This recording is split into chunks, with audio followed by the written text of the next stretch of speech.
All right, now let's talk about borders. We briefly talked about the border property before, but let's revisit it one more time with more detail. So this property takes three values. The first value is the thickness of the border. We can use 1 pixel for a really thin border, or 10 pixels for a thicker border. The second value is the style of the border. We can use solid, but we have other styles that we're going to look at in this lesson. The third value is the color. I'm going to go with royal blue. Once again, we can use a hexadecimal color or an RGB color and so on. So let's see what we get. Now, let's change solid to dotted. So instead of a solid line, we get a bunch of dots. Another popular style is dashed. Here's what we get. We have a bunch of other styles, but quite frankly, nobody uses them anymore. We used those styles 20 years ago, so I'm not going to go over them. Now, one thing you need to understand here is that this border property is what we call a shorthand property. It takes these values and applies them to borders on each side. But in CSS, we have a few other properties for defining the border on each side. For example, we can say border top should be 20 pixels, solid, royal blue. Let's see what we get. So the top border is thicker. Similarly, we have border right, border bottom, and border left. Now, one thing you need to pay attention to here is that the order of these lines matters. So here we have defined the general border on each side, that is 10 pixels thick, but then we are saying the top border should be 20 pixels thick. If I move this line up, see what we get? All borders are the same. So the order of these lines matters. In addition to border top, border right, border bottom, and border left, we also have border width. With this, we can specify the width of all borders. So remember this shape: top, right, bottom, left. This is how I memorize this syntax.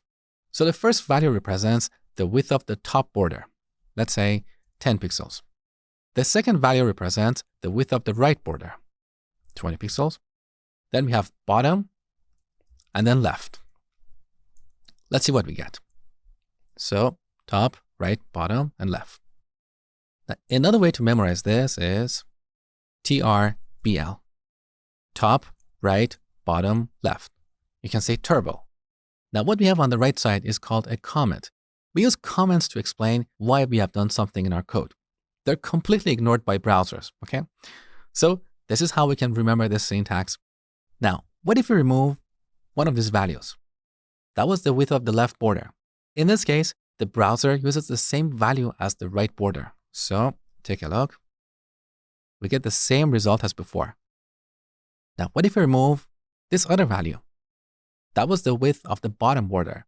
In this case, the browser takes the width of the top border. So once again, we get the same result as before. So in summary, 1020 is the same as 1020, 1020.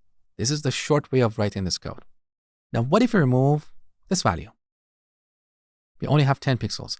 The browser will apply this width to all borders, okay? Now, similarly, we have border style. Once again, we can supply different styles for top, right, bottom, and left borders. And we also have border color. Now, we have other longhand properties like border top color, border left color, and so on. But quite frankly, they're hardly used. 99% of the time, we use the shorthand form. So you don't need to memorize any of these properties. Just be aware that you have full control over the width, style, and color of each of the borders, okay? Now, one other property we're going to talk about in this lesson is border radius. We briefly talked about this before. With border radius, we can make the corners round. So if we supply a value like 10 pixels, we get a little bit of round corners. If we increase this value and say 50 pixels, we get even more rounded corners. Now, earlier I showed you a trick. If you have a square, so let's change the width to 200 pixels. If you have a square and set the border radius to 100%, we get a full circle. Now, using CSS, we can also create other shapes like triangles, stars, and so on.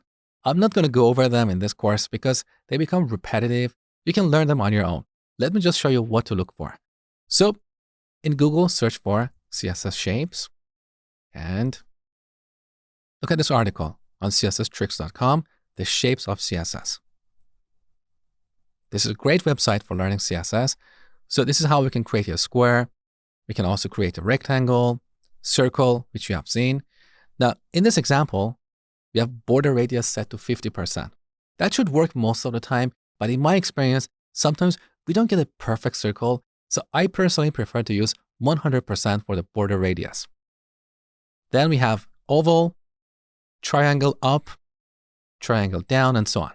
So in case you're curious, look at this page to see what other shapes you can create with CSS.